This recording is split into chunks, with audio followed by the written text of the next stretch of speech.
ताज़ा तरीन वीडियोस के लिए हमारा चैनल सब्सक्राइब करके बेल आइकॉन प्रेस करें ताकि आपको मिले हर अपडेट सबसे पहले। आज अगर पाकिस्तान इस बात पे इतरा रहा है कि उसके पास न्यूक्लियर डिटरेंट है, तो उस डिटरेंट को शहीद जुल्फिकार अली भुट्टो मार्ज़े वजूद में लेके आया, जिसने ये बात कही कि हम घास और भूस खाएंगे लेकिन हम अपने एटमी प्रोग्राम के ऊपर समझौता करने के लिए तैयार नहीं हैं।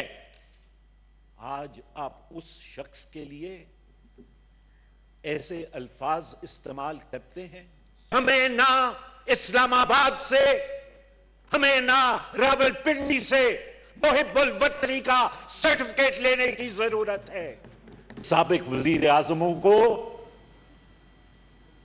हम चोरों और डाकुओं के लक़ब से याद करेंगे,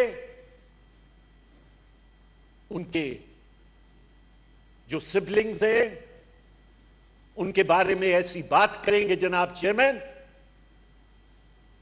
तो फिर अगर हमारी जबान भी खुलेगी जी, तो फिर मुनासिब नहीं होगा जनाब चेयरमैन।